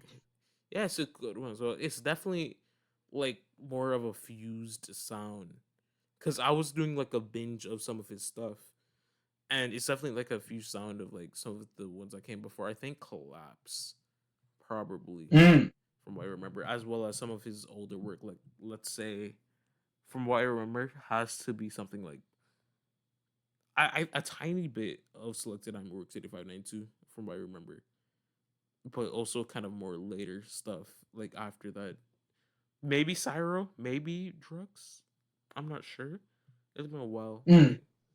It's very much different, but I'm sure there is definitely something for everyone who is a fan of his more abrasive sounds, from Drugs to a lot more cutesy ambient or cutesy like techno stuff that he would do, or just acid. You know what I mean? Well, the best thing to do to find those, cutesy tracks is honestly, to look for the more rarer ones, is to just go and deep dive through his SoundCloud dump. There's like 235 tracks there, which is like, they vary in production value, and they vary in like, what emotion you want to listen to. But there's a couple in there which are just like, oh, these are rather peppy. These are rather nice. There's like Autumn Travels, No One Cares, 18 with My Family, 7 Cutting, Choir Drill. It's just flange beat, bonkerphone. Oh mate, Yeah, I think it's there's a like whole deep dive of just fucking brilliant I think stuff. there's a whole bootleg of like stuff from his SoundCloud, and it's just like what the actual like fuck because it's like it's out of Is SoundCloud. this the one with like the Burgundy album cover, the I think so. bootleg? I'm not sure. I know they're. I don't know. He has a shit ton of like bootlegs from what I'm looking. A lot of live performances. A lot of like it. Oh my god! Analog Bubble Bath, Volume 1 to 5. Aphex Twin Oh yeah, with unreleased the mix. rainbow cover album, with the rainbow Yeah, cover logo in the corner. Day for Night, which is on SoundCloud, or at least from what I see. Melodies from Mars Day is a for very Night. popular one. Melodies from Mars. Now, there's something interesting about that because the Melodies of Mars that were initially released onto the internet, that was like uh, the 1996 version. Yeah. It's not the full version. It is not like it's a rather demo tape Mm-hmm. compared to others. The real version out there is on a test pressing vinyl, which someone on We Are the Music Makers managed to get in. Was it fucking I don't know, close links or something? And The then fuck. this geezer got a message from Richard and Grant himself saying like, "Hey, could you pass us over the vinyl, please? We're planning on releasing it for like a future date and whatnot." So it was put on auction. Roughly was it 3 grand, 4 grand, and then Richard, Richard and Grant got it, and they never gave us that remaster. I'm afraid Oh, they never really stuck on their fucking word, unfortunately. But it is what it is. It is what it is. add that to the Aphex Twin line compilation. Too right, bro. For real. Yeah, Fucking, that's gonna be like at least 2 minutes now. 2 minutes. It's oh my god. The man could do whatever he wants with his music. If he wants to release it, he could. If he doesn't, then oh well. At least we still have shit ton of more music that we could have. I mean, again, 30th anniversary of Savall 2. Let's fucking go. Um, Too right. it's like shit. It like holy. I'm just like still surprised at the amount of music that he's released over the years. And again, it's not only just him. James Ferraro is very prolific. Bull of Heaven also exists. James, fucking Ball of Heaven. Holy shit, they're still going when one half of that, duo unfortunately passed away a Yeah. couple of years ago. Rest But in one peace, Clayton half is Counts. still going. Yeah. It's Too still right. having multiple fucking genres and shit. And it's like what the fuck? Like Ween type shit. I Also bloody love Ween. Good also shout. speaking of Clayton Counts, I've mentioned this to you at some point, but Clayton Counts has a bootleg where it's like breakcore. Oh, it's Bull of Heaven. I think it's Bull of Heaven like 33, 35. I don't And the album cover is like greenish. no wait. Yeah. No, I didn't even wait. I need to check that out. But it was a different one that I was thinking of. It was a hold on, let me search it for it. Okay, because I think like it's Bull of Heaven 33. Sorry about that. no, it's fine. Continue. So the album's called Miscellaneous Mashups 2004 to 2009, and it's a Cool. mashup breakcore and plunderphonics bootleg that is 64 minutes. Fucking hell. 60. Link that over ASAP. I am so down for that shit. Oh yeah, for sure. I need to check So out down. the fucking one you mentioned. Was it 35? I'm searching for it now Okay. because it's like deep diving into a fucking. With Bull of Heaven, you've got so many releases, Mm-hmm. and I really wouldn't know what it could be. So I just pull a random number and be like, damn, that could be it. But by the looks of it, no, it's not. It's not They it. also mashed up. They also did this thing called the Beatles, which is a mashup of Sergeant Pepper's and Pet Sounds. Again, haven't listened. Oh shit, for real? Yeah, I haven't listened to neither. I haven't listened to fucking. I've only listened to one. No, no, no. Wait. That's a lie. I've listened to Pet Sounds, but I've only listened to one Beatles album, and it was not Sergeant Pepper's. It was with the Beatles or Meet the Beatles, depending on what God you believe in or Me where you live. Beatles. But yeah, Sergeant Pet sounds Lonely Hearts Club Band. Admittedly, a bit of a mid album, a bit overrated. The sort of like it's. I'm from the area where the Beatles come from, Yeah, and I mean, admittedly, they are very prolific. They are very influential, but it's guitar music. It doesn't connect. It doesn't fucking link up. they, Not we at all. we're coming back to Aphex Twin on this one. What guitar music do you like? I just want to ask that to you. Oh shit! That you put me on the spot there. Yes, I All mean right. I was gonna put you on Well, the spot with the Aphex one anyway. So put me on the spot so many times there. Shit. Fuck. I feel like I did a topster of this ages ago, but I I love a bit of Ween. oh yeah, for sure. I love Limp Bizkit. Limp Biscuit. That's an interesting one. No. Hear me out. Limp Bizkit fucking rules, bro. Limp Bizkit is one of my favorite goofy guitar bands. I will send them topster now. Feel free Oh yeah, for to sure. put it on the screen for the podcast viewers or the podcast listeners. For sure, for sure. It's a bit low quality because I ripped it from Instagram Oh yeah. DMs, but Okay. that would be my topster. So we got Oh lord. Oh yeah, it's loading. Well, just definitely put. so we've got a bunch of we got the Pod at One. That is the best guitar music album ever made by Ween. Mm-hmm. And then we've got fucking Limp Bizkit, Chocolate Starfish and Hot Dog Flavored Water. Another incredible album. Doesn't take itself seriously. We've Oh got shit. Captain Beefheart, classic. And then one of my personal favourites, the Wesley Willis Fiasco, fronted by the big man, the big king of rock and roll, Wesley Willis. And I love Wesley Willis. Yeah, I'm looking at some of these pics and damn, you. If I'm being honest, I didn't expect you like emo or at least something, but I did not expect you to like Brave Little Abacus. Oh, mate, fucking BLA is awesome. Yeah, that's sick. There's also I knew you were gonna like Butthole Surfers like once you like to Ween, so King Highway of Steven. fucking King Gizzard, Swans, the Smiths, because we're just uh Black Midi. You know what? I'd expect you to like Black Midi as well. Who doesn't? Oh, they're British. You got Oh, to cut them some slack. They're British. and there's also Stereo. Oh, I need to check out more. I need to revisit Dots and Loops and that Stereo Labs album right there, as well as listen to more Oh, of mate, Dots and Loops. That's so fucking good. it Oh, I love them. is. Oh my gosh, Dots! I remember like coming back to some of the tracks like Rainbow Conversation. Rainbow Conversation? No, wait, Rainbow Connect. It's been a while. I'm I so think sorry. it's Rainbow.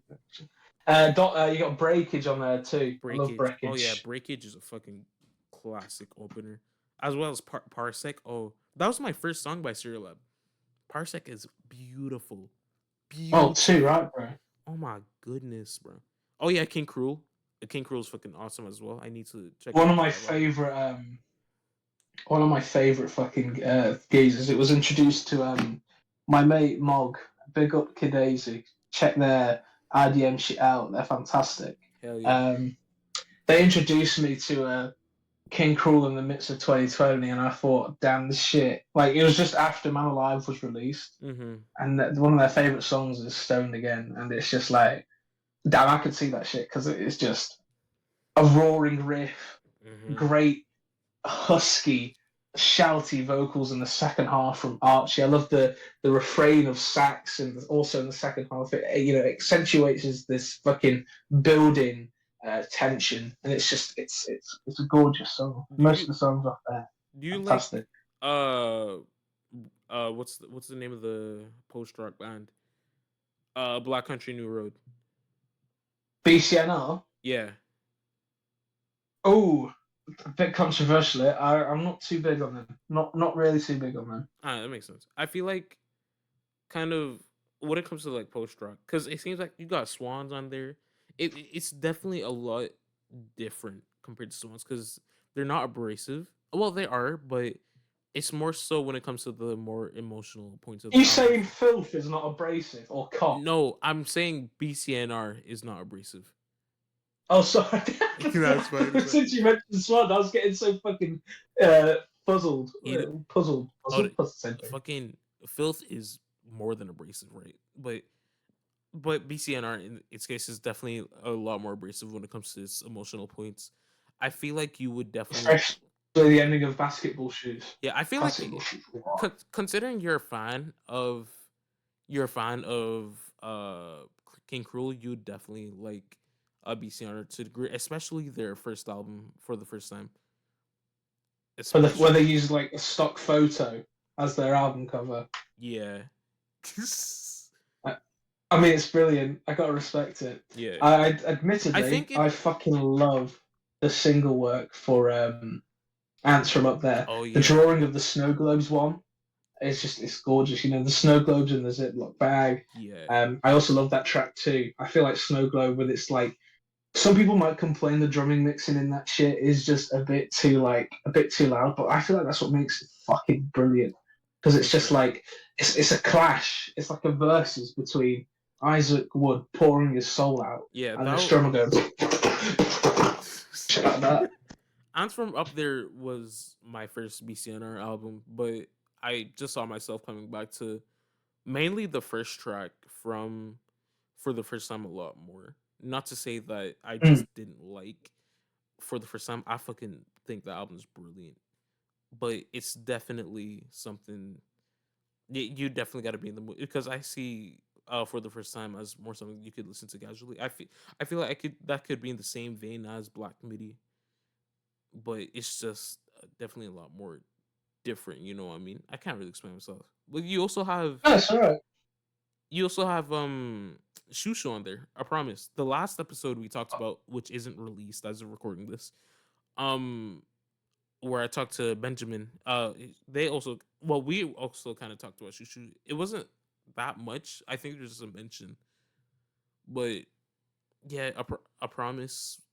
Yeah, I promise is definitely fucking.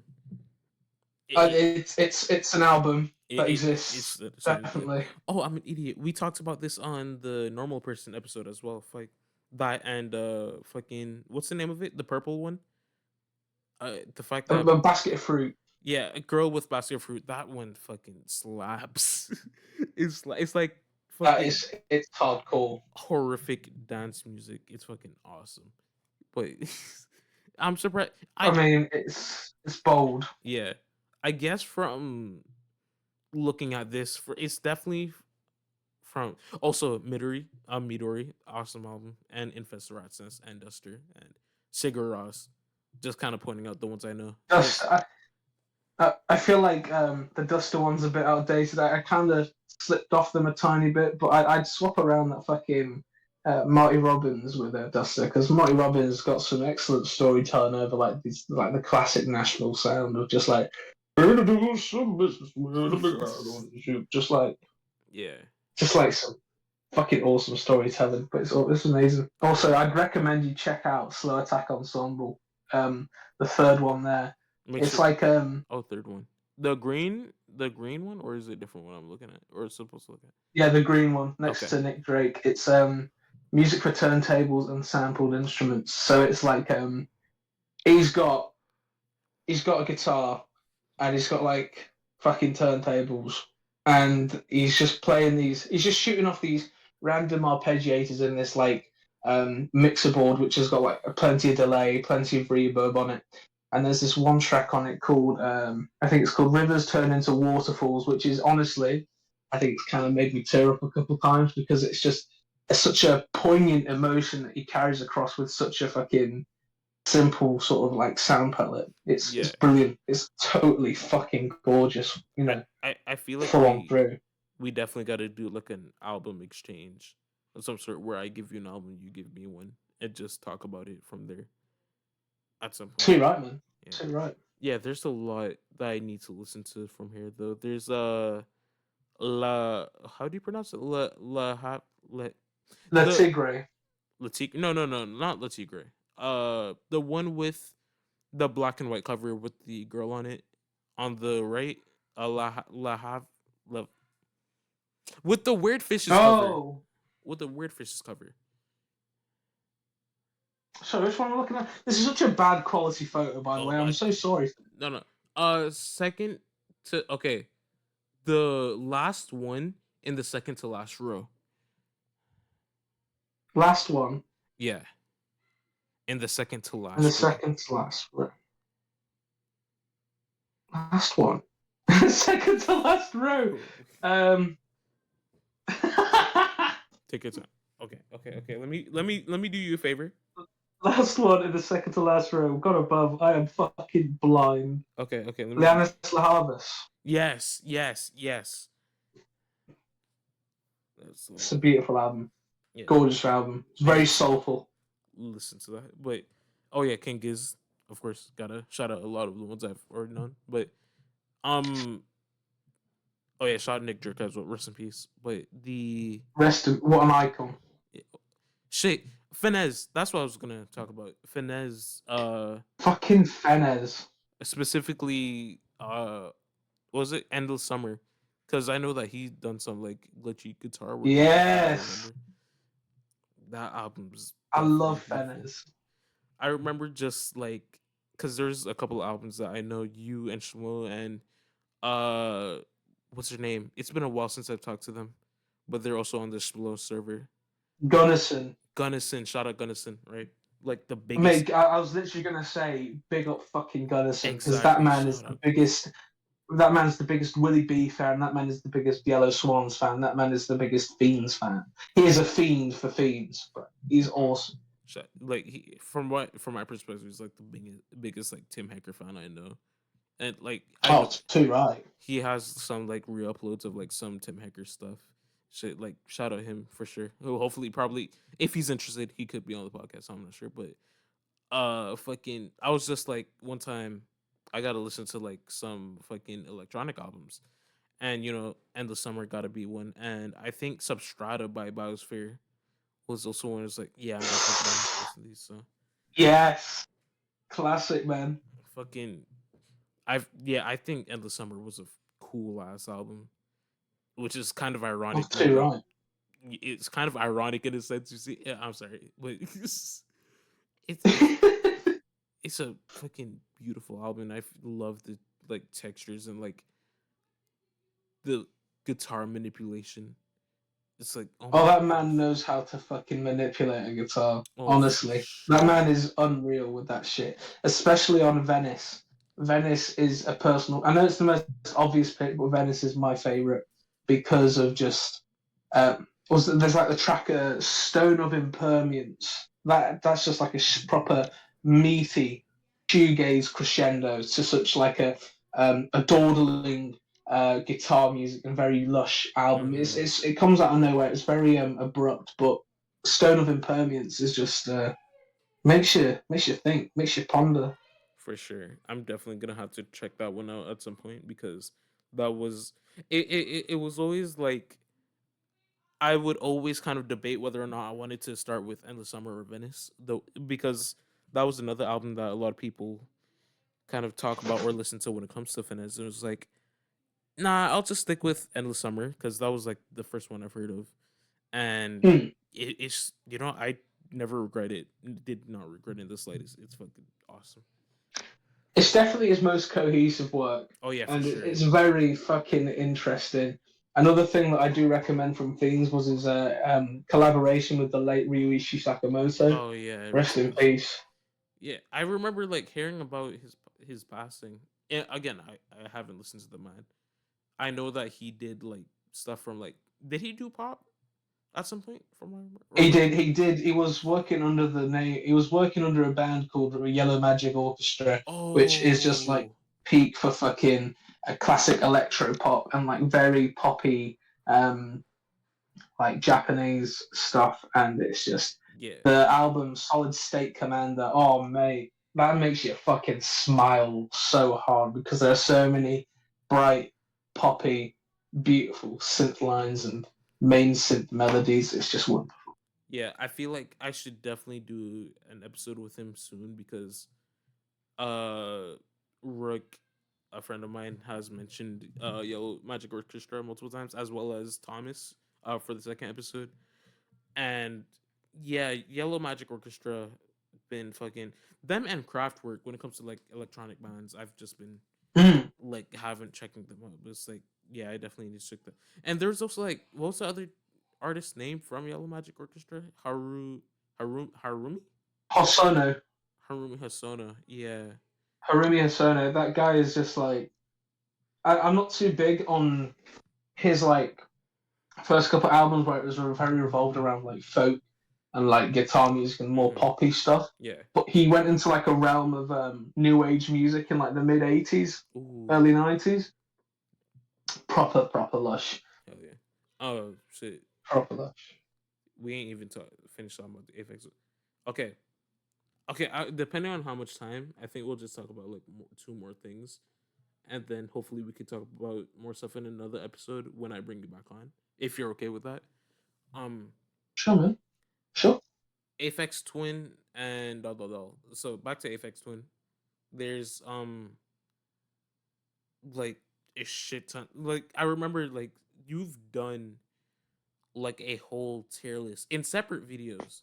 You've done a whole tier list talking about each and every specific album and project that showed up on the list, and Too just right. kind of put there's like this my one artist alone. I don't know. It's just like I'm someone who would want to spread around and just like whether it's listening to artists I already know, which is no listening to artists that I've listened to like a lot, but would also Mm. kind of spread around to like other artists who I've already also known but don't listen to a lot. But just to have you as someone who mainly not all the time, of course, but at the same time, you know, it's still kind of revolving around one person's like art. Like you're the biggest Aphex Twin fan that I know, like ever, and it's impressive. It's impressive, like. you're too kind. There's a lot many more Aphex Twin fans that deserve that title, especially when a person has met him or seen him more times. It's just having like I don't want to say I am the biggest Aphex Twin. There are many other bigger Aphex Twin fans than me, Oh, but okay. it's like when you do like dedicate yourself, just saying like, oh, Aphex to go, Aphex to go, Aphex to go. Yeah, you got to preach it, man. You got For sure. if you've got a love for a certain artist, especially for his tunes, Mm-hmm. you just got to put it out there, man. You got to be like, damn, this guy's tunes are sick. Hopefully, it influence people more to listen to his songs. Yeah. And I run on Instagram. I run a Instagram account, Mm-hmm. um, which is one of the biggest sanctuaries, one of the biggest archives for Aphex Twin fans. It's Aphex Twin is Dad Volume 2. My mate Adam started this account off in I was at some March of 2020, and he's got the password for the account, so it was laying dormant for a week. I rang him up on Discord and I was like, bro, try to help him get back into the account. And I was like saying, can I join? Can I make an account being Volume 2? Like, can I carry on the legacy which you started? And then thousand 1,100 days in, 26 no 25,000 followers in, Yeah. it's looking pretty good, I think. I That's hope. that's sick though. Holy shit. It's not bad, and It's it not makes bad. it makes me happy knowing that there's so many Aphex Twin fans, coming over and just saying hello, If you leaving their link remarks. if you link the account, I'm definitely gonna follow it. I'm definitely gonna follow it because holy, Sure, man, sure. that's fucking Fuck, awesome. I've lost it, and I'm on TikTok watching a Vivizzy Pop fucking video. Shit, I'm so. Just to clarify, There you go. he's not a Vizzy Pop fan. He just sent I me a don't even know what video. a Vizzy Pop is, bro. I'll probably show the DMs, be like, oh yeah, they don't know who Vizzy Pop is, just to let you know. Bro, who is that man? Who is it? I don't know, just someone who swears a lot. Fuck you! Fucking dick. Oh, You fucking dick! There you go. oh my gosh. But yeah, it's just I'm not even sure like what to say. But it's like also like in my heart, you're definitely the biggest Aphex Twin fan that I know for sure. Even if Oh, cheers, man. even if I see someone's like bigger than you, shit, I'm still rocking with you, dog. No fucking doubt. 25K. Holy shit.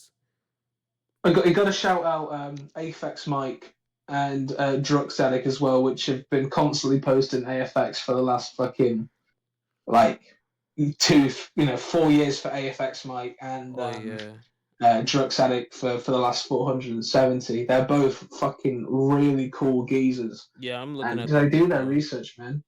That's been awesome. Yeah. Shit. Okay, so this episode, I don't know if we're gonna talk about like projects specifically. We have talked about some projects specifically when it comes to Aphex Twin, but maybe the next Hmm. one we could maybe if I listen to more, we could talk about fucking more Analord. We could talk about more about fucking what caustic window, polygon window, et cetera, et cetera. But I feel like we should have an own episode oh about yes, discussing AFX's discography. Because I see a lot of podcasts, a lot of YouTube podcasts, which go into the tier list, mm-hmm. category, and we should like discuss. It'll be a fucking long one. It'll be like Oh fucking yeah, like this. I feel like we've been going on for like 2 hours 20 at the moment, which oh is yeah, pretty gnarly. yeah. I mean, it's a lot of good fucking talk. We're But for definitely the gonna tier have list to. one, that'll be longer. We Because got. we're going over at least fucking 60, 70 releases of that guy. I feel like we gotta do the same with V snares. Considering again, you are a big V snares nerd, and you know, again, we're gonna talk about Doll in a bit, but it's like he's also very prolific. Even if he's not as prolific, there is definitely like a ton of albums in his discography. You know, Breakcore Jesus, fucking He is the break called Jesus. He awesome. is fucking the thumb war man. Yeah, He is known in the breakcore scene as like the undisputed master yeah. of the thumb war. So yeah, so There's even videos of him doing that shit, and he's won against fucking another breakcore legend of Shit Matt, oh yeah. uh, doing a thumb war. What a There's guy! I fucking love Shit Matt. Henry Collins. there's Big that up. there's that one photo of Aphex and V snares sitting by each other, and like Oh yeah. it's it's so surreal to look at now. They're I know fucking homeless people, man, in that it's shit. They're like squatting down. I think it was 2009. Um, 2009. God damn, 2009 in London. they haven't really kind of like talked about each other during like interviews or something, have they? Or at least from what I remember. Not at all. I feel like whenever they do interviews, Venetian Snares is so eccentric with giving answers. He is very like, um, just like he doesn't avoid the question, but he goes on like these little tyrants, these very surreal tyrants about like fucking just something that's other the subject, and it's just really awesome. Yeah, shout out, Especially like his French interview. shout Shout out. out, dude. Snarl Snarington or Snarl Snarington. DJ Snarrington Snarington. The promoting the fucking transmitter, whatever yes, it is. it's like I never noticed how like different people making breakcore back then versus now was because I know there's like this program, the trackers, and there's like this program called like Renoise that people use like back in the day, and some people use it now too, but I don't think it's Trackers have always been the heart of breakcore. yeah. So, some people like Shitman and most modern quote unquote breakcore artists do use a regular door now, Heavy on the but it's content. mostly been fucking trackers. Yeah. Yeah, that's pretty nice. We're definitely not going to talk. Maybe in another episode we could definitely talk about a modern breakcore, considering that it's always been like a controversial topic, and there Shit, that wouldn't be a talk. That would be a fucking lecture. That would be a a fucking lecture. diatribe. Just a whole 1 hour, 2 hour rant about modern breakcore artists. Mate, I'd be fucking slamming Slew a Slut into the ground, man. That's all I'm saying. Don't oh don't hate on all because there are some. There's like Casper McFadden. I love Casper McFadden. Aye. Casper is fucking awesome. He's like Casper McFadden, Purity Filter, bloody Bagel Fan Club. It's just awesome. yeah, but Doll specifically. This is probably gonna be like the last part. Definitely, it probably have like a. Is there any other albums you checked out from him? Oh yeah, for than sure. Doll. My first, okay, my first album by V Snares was Songs About My Cats, and to say the least, this is very much different from the others I've checked out. No fucking doubt. His breaks on that album, if you could even call them, are just like unorthodox, even for breakcore standards. Where he, it's very on the verge of flashcore. yes, and most of the album does devolve into just breaking the fuck out of time signatures, because that's what his original plan was. It's just the intro track Chanaski is in 33/8, and I don't know how to fucking. Of course, rest in peace, Beverly too, I think, and Kakaruki. Rest in peace, most of them, because that album was made in 2001. Man, I don't think most of them are alive now, but you know, cats can live on for forever. Yeah, rest in peace. It's like, rest in peace indeed. But that album, it's definitely like my least revisited out the five I've listened to, because I've listened to Songs About My Cats, Doll. I think Roz. Born Under a Wrong Star, yeah, the Hungarian. It was either that or the Chocolate Wheelchair album I listened to after Doll. But either way, I've listened to 4 of those, and I've listened to Detrimentalist as well. Oh, classic. Fucking awesome. Yeah, fucking awesome. His style is just like that's when he was getting like lesser serious with it. You know what I mean? Like he ventured into the lesser serious thing with that shit, because it's like YTP's YouTube poops and all that type shit. It's gentleman, love it. And the next V Snares album I plan on listening to is this is a mouthful, right? You already know it, but it's like Higgins Ultra Low Track Lou Funk Hits 1972 to 2006. Oh fuck yes! I almost fucked up at that point, but yeah, there's also like Making Orange Things, but with Speed Ranch. Yeah, but that one I cannot. I can't. Again, we've talked about the goofiness. Yeah, it's got the definite goofiness with like the samples in there and whatnot, but it is just like it's industrial hardcore, man. It is just in your ear. It's fucking like if you've got a vice and you've put your head in that vice and you slowly crank it now and again, like in between the temples, it's just fucking like crushes your head. Taking a fucking drill and just putting it in your fucking eardrum. No. Taking a fucking shit. No consent. No consent. Like, oh shit. Oh, why do you say that? Why do you say that? But it's like, holy shit. Holy shit. I can't. I'm definitely not going to check that out soon. No, I'd recommend it. If you're feeling like proper angry and proper like seething with rage, that album is definitely to accompany that sort of emotion, because it is just so raw. I'm definitely gonna. It's another fucking. It's in the same vein as the EP he dropped on Le Peste, like this. No, Hangars Liquids. Sorry, Le Peste is an artist from Hangars Liquids, but it's a French industrial hardcore breakcore label that was doing way ahead of its time shit. They were doing flashcore in 1998 and 1999, and V Snares dropped a record on Hangars Liquids. It was the 18th release in that shit, and only 18 vinyls were pressed, and it's got fucking possibly the most brutal track listing out of all of them. It's got a track called Blister on there, which is just Holy shit! Shit. Like that man used that one like gabba kick and just fucking shoved it in your fucking ears. You know what I mean? Yeah, I get that. It was like, I don't, oh fuck. I feel like my favorite release from V Snares is probably.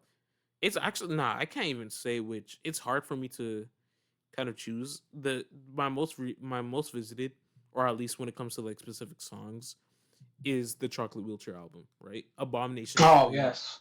Abomination Street is fucking awesome. What was the name of Sky this? painted on car. Ghetto body buddy. Fuck, I forgot what Hand Throw. Hand throw. One of Eric Andre's favorite like tracks of all time. This is true. I've never Really? listened. Yeah, I did like I screenshotted it at some point. I need to That's mental. which isn't surprising knowing that he made fucking what was Laugh. it was cease and desist fucking cease. Cease and desist. Laugh. Love Yeah, it. it's The like fun thing about Eric Andre is that he is in with the breakcore soon because his personal trainer was Dormouse, the oh fucking breakcore father. that's fucking awesome, bro. What the fuck? I That, need that, to. Okay, nah. it's Actually, mad. I'm not gonna look for the screenshot. I'll just look for the actual interview.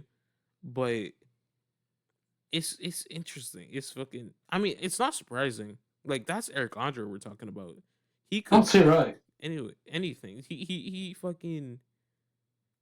I don't know. He could cite Merzbow as a fucking inspiration for season desist. God damn.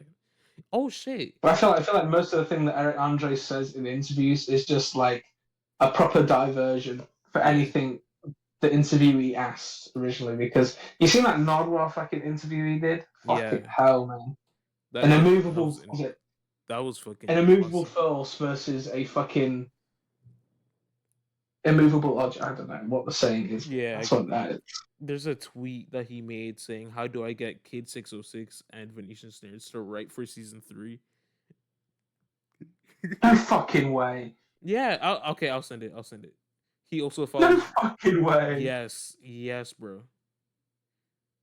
I want to see this. I want to see him actually mention like hand throw though. Okay, I'll look for it. I'll look for it. Oh wait, it's in the same link. There's like 3 images. So yeah, Eric Andre's 5 favorite songs: "Full Moon" by Death Grips, "Hand Throw" by Venetian Snares, "Be Quick" by Sonny Rollins, "Lemonade" by Gucci Mane, and "My Neck, My Back" by Kia. Kia or My Kia? neck, my I back. can't say What a that. tune. Kia. Yeah, that song goes fucking hard. I'm not gonna lie. It's a very empowering song. Yeah, but Eric Andre, bro, if we get another Blarf album and he does breakcore, I'd be fucking ecstatic, bro. I mean, Banana's got it at the end. Oh Just a yeah, tiny bit of banana. yeah. Again, I'm not a fucking expert when it comes to like breakcore junk, but I will definitely thrive. Like if I would get through anything to become one. If I'm being honest, I wanna love breakcore as much as I love vaporwave, right? That's it. I just want to love them more and more. Like every time I fucking listen to them, you know what I mean? Whoa. What? Sorry. What happened? Oh, nothing. That's I was pressing my volume and I thought fucking my headphones, Oh shit. dilapidated. But a breakcore is definitely definitely an iffy genre to get into, especially when most artists, especially modern Mm-hmm. artists, Mm-hmm. can't keep their hands by themselves or just Oh yeah. shit like Yeah. that. Fuck Tokyo Pill, fuck It. fucking CDR, Yeah. fuck fucking whatever. We actually talked about Tokyo Pill in Oxygen. the normal person episode as well, and it's like shit. I didn't even know Tokyo Pill was a fucking bad person. Holy shit. Bro, he R-worded someone. He Yeah. It's. unconsentiously got into someone's trousers whilst they were drunk, and it was just, why would you do that? Like, It's you're a fucking asshole if you do that, man. yeah. It's fucking yeah. Yeah, we're not fuck, we're not going into controversial artists in the No, of course fucking not, of course not. This is a light-hearted program. yeah. Okay, we're not going to discuss. In fact, let me ask you a question. Let me ask you a very serious question right All now, right. which you'd have to might ponder. Okay.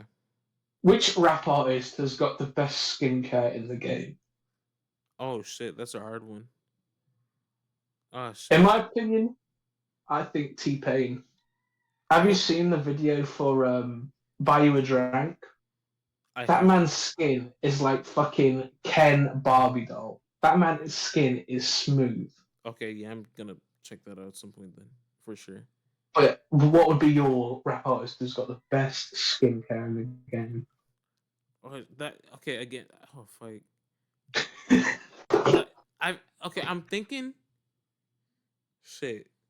I'm trying to think of some of the ones I've listened to. I'm thinking fucking Earl. I don't think Earl has the best skincare. oh, No, he definitely doesn't.